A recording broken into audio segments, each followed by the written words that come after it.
We do get those that are outside of the test, and they will let us know, yes, a tsunami took place, but there's no need to worry, they're saying it's a news because we're not in danger.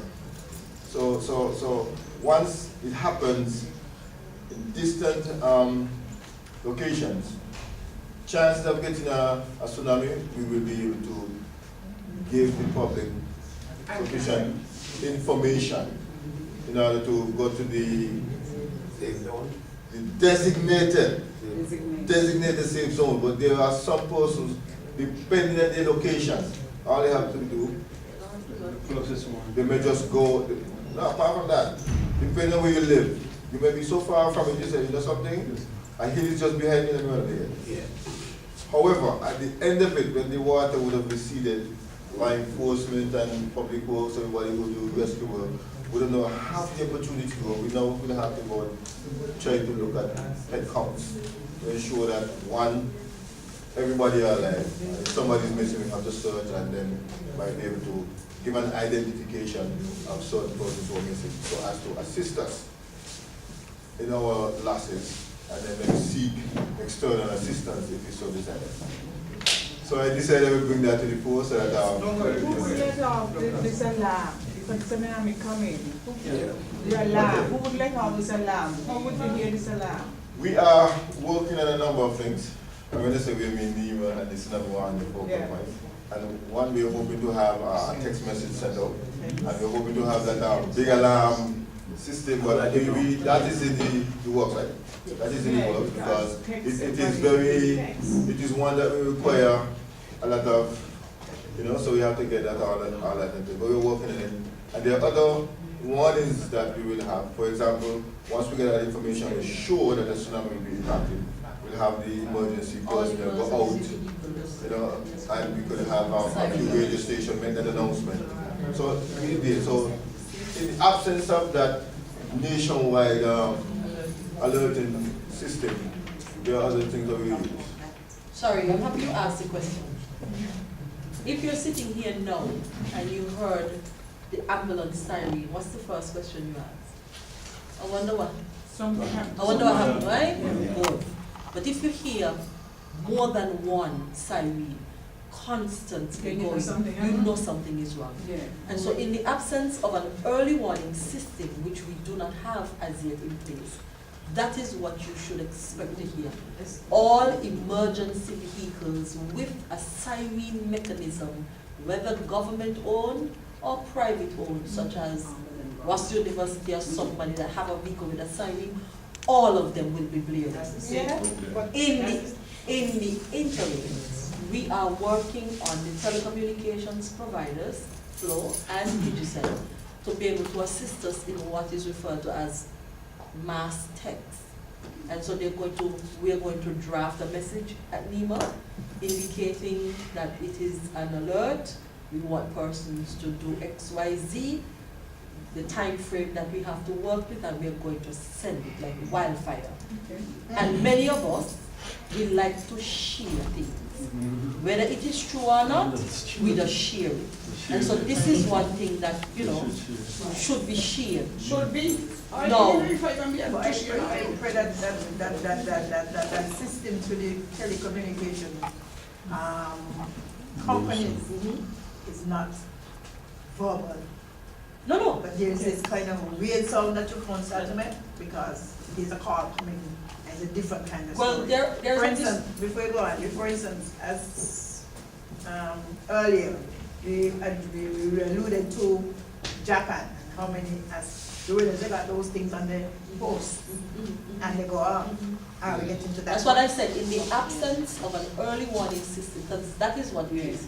No, we can't just jump into an early warning system because other people have it. The uniqueness about our location is that we are surrounded by seawater.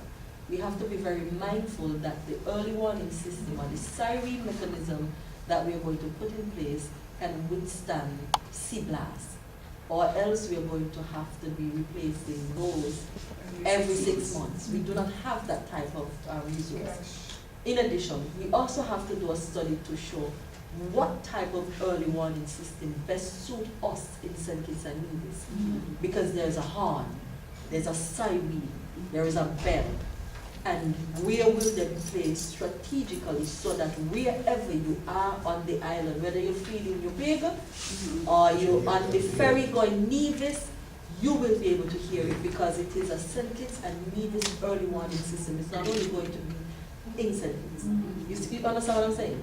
And so we can't just go. The other thing that we are hoping to have access to is what is called a broadcast interrupter. And that will be placed in all the major radio stations on the islands. And once there is an emergency situation, the NEMA will be able to take over broadcast units wherever they are. This facility is outfitted with a broadcast, a radio facility, a broadcast room, and that is our intention, which would form a part of the overall early warning system. However, you have to use what you have until you can get what you want. And so what we have are a lot of emergency vehicles, and we are police parking lot, fire and rescue, defense force, NEMA's vehicles, our stakeholders through Boston University, EMS, and this. No, we have them all over the island. Have at the police station, Sandy Point police station, Gateway police station, except we do not have a police station anymore. Okay. And what I will say to you too with that, apart from the siren, is a microphone system in Yes. there. Yes, even today I was at a career I know. and I tell the officer, let the children hear some of the appliances, and he was saying, get out of the way, something traffic. So at least, these are the things that we do. And if you look at the US and support, when they have some emergency situations, apart from the siren, they go out and they, so we have that. Yes. Sorry, delivery, yes. Good night. I think here in St. Kitts, we don't take siren or alarm serious. The reason why I say that is because I work at the airport and we do have gyms. We know where our muster station is. Sometimes when we reach there, it's like 5, 6 people. And then you have a person by the bank, and the question is like, the bank, the tellers are supposed to be part of the jail, but persons are still standing in line to get their money. What you call it, the passengers, them still standing in line to be ticketed, and the siren going off.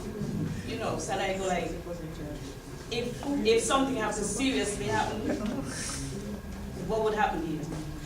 I could explain that to you, there's a full-scale exercise, and sometimes it's just limited to a few. So maybe they're just testing just a few person, because remember, the airline on the other side may not be a part of the exercise. Exactly. And they don't know what's Those going on. persons miss the flight, all sorts of things. However though, the bank, maybe the management now need to tell the bank, okay, we want everybody to be familiar with this, so once we do our runs, even the teller that'll go, because when we go to the school for these school safety programs, I know the last one we did was,